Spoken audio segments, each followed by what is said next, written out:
ঘাটের রয়েছি বাঁশের সাঁকো। আর জগদ্ধাত্রী পুজোর সময় এই সাঁকোটা ছিল না, তখন ছিল নৌকো ভরসা। এই ঘাটেই 1 থেকে 2 ঘন্টাকাল ওয়েট করতে হতো। আর এখন কোনো চিন্তা নেই, এখন বাঁশের সাঁকো হয়েছে, যে যখন খুশি যেতে পারছে, খুব সুবিধা হয়েছে। আর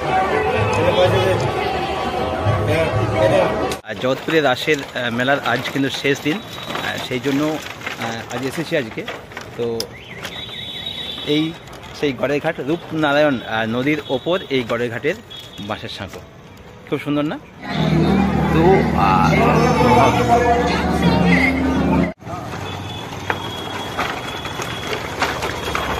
তো গড়ের ঘাটের বাস স্ট্যান্ড, তো দেখতে পাচ্ছি সুন্দর একটি লাইটিংয়ে।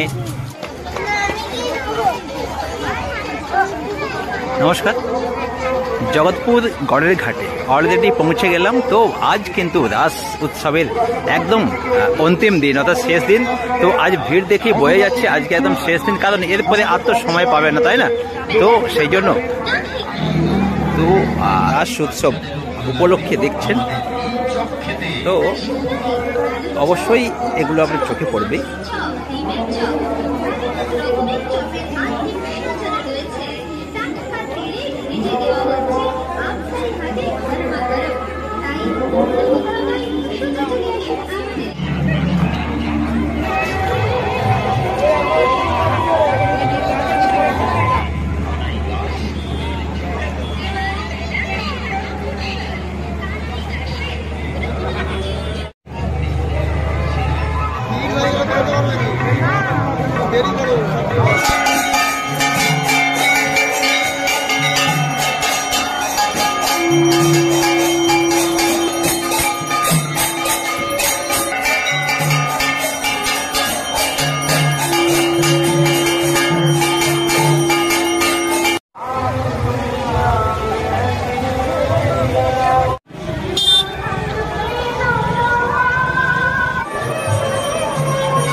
দেখুন তবে সংগ্রহ করুন আপনার পছন্দ, আপনার চয়েস, আপনার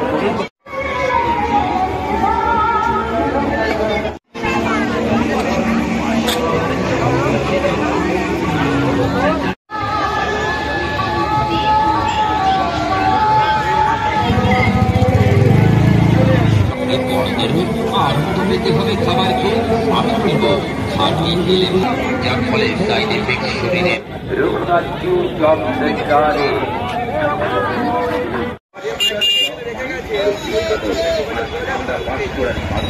আমাদের প্রত্যেকের কাছে পরিচয় পত্র রয়েছে।